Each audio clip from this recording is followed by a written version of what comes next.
All right, everyone, another in a string of victories recently against the legacy media. Buzzfeed News is kaput. They are gone. They are dead. They no longer exist. This being announced the other day, much to great applause by, well, pretty much every independent content creator on the internet that doesn't have ties to Marxism. BuzzFeed News was definitely one of the worst, and I do seem to recall, oh wait, second link in the description, archived of course, some years ago they had a defamatory article on their site with regards to extremism on YouTube. They talked about BitChute and stuff. Back in 2018, that was like the golden age of them headhunting after content creators and new tech sites. Of which I was a big part. I was spearheading new tech in part. I was one of the largest users from day one, basically. As soon as that started cooking up, hell, I still remember fucking VidMe, and that wasn't even new tech. What a wild ride that was. That was 2017, I think. I do seem to recall them defaming me as a Holocaust-denying extremist and remarking on my manner of dress, of course. For a long time there, I used to wear the leather jacket without any shirt underneath it. I'm too old for that bullshit now. I don't know. It doesn't really matter, but, you know, I've decided to, I'm a dad now. I've decided to trade style out for comfiness, so, yeah. Although it is comfy. It's an uplifting experience. Anyway, BuzzFeed basically is propaganda network number one as far as the missing link media. Now, they're getting gobbled up by HuffPo, so some of their staff, they got the axe. They have to learn how to code. They have to go touch grass. They have to get a real job. Huffington Post is absorbing the rest, so it's not like a complete, a fucking nuclear meltdown at BuzzFeed. It's one component of BuzzFeed media overall. It's just their news segment, and part of those people are out of the job. The rest get absorbed by HuffPo. What I would ask is this, isn't Huffington Post suffering from a slow reduction in its consumer base over time?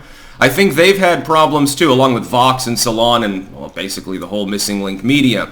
How long are you going to be able to keep those people, those extra people, therefore hired before you realize that you have to cut more jobs? And if I were a former BuzzFeed News employee, and now I'm working, under the HuffPo banner, I probably would be keeping my backup options open and making sure that I have something lined up, because what'll happen if they have another round of layoffs, and they will in the coming years. This will happen to virtually all of the legacy and missing link media groups over the coming years. Times are going to get very tough for you if you work in a newsroom. You should probably just create independent content because that's the way to do it. Also, then you can actually go back to having journalistic integrity if you had any to begin with. I have a feeling it's about 50-50 in the editorial rooms at these sorts of places, and probably far less at former BuzzFeed News. You're going to get the axe first because you're going to be competing for redundant positions and shit with people that worked at that company to begin with and have seniority. So, I would keep my options open. I'm glad to see BuzzFeed go. Some people are complaining, some leftoids are complaining like, whoa, then you hate free speech, you hate the free press, you're sitting here and laughing about people being out of the job. Yeah, I am. The people that are responsible for creating a bunch of shit pieces about content creators, in some case leading to them getting harassed and abused, getting kicked off of various websites under spurious allegations of extremism or whatever. Yes, I celebrate those people being inconvenienced. I do celebrate that. I think that it's a good thing. I think that they should suffer more. BuzzFeed going away makes one more dark blot on the media as it currently stands, has been shined off and cleaned up just a little bit. With every downsize at Vox, with every layoff at Salon, with every, catastrophic quarterly earnings report that we see from the New York Times or whatever, all of these are good things. Americans especially, and people in the West in general, have begun to turn off these outlets, and they're not going to them. This is why I do the archive everything sort of thing as well.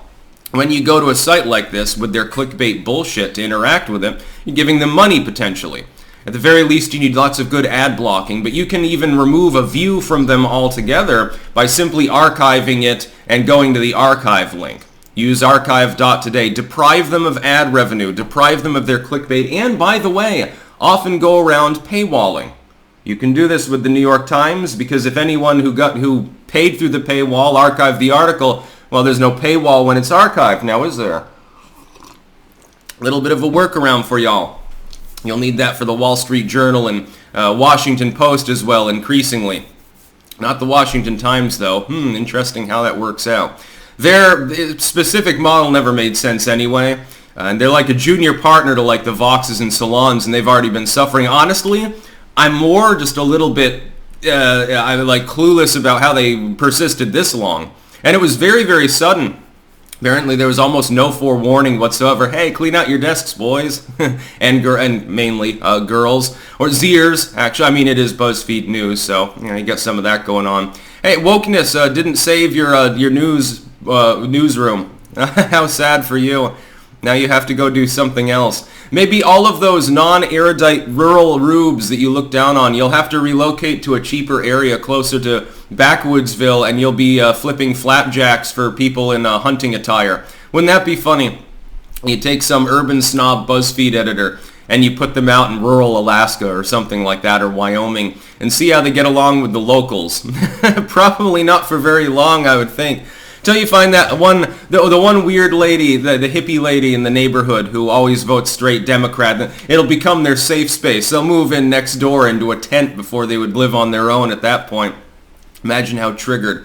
My glee is triggered by this. I mean, this was great. Going to bed last night, just knowing the BuzzFeed, one of those evil corporate groups, those defamatory moron mongers, that they were finally gone, belatedly, but finally they croaked, they kicked the bucket. Knowing that they were gone brought a tear to my eye and a smile to my face, and I'm still glowing about it now. Almost made this the first news story today. I figured the 24 election a little bit more important. BuzzFeed's an afterthought now anyway. I mean, they're gone, so it's over. That struggle is gone.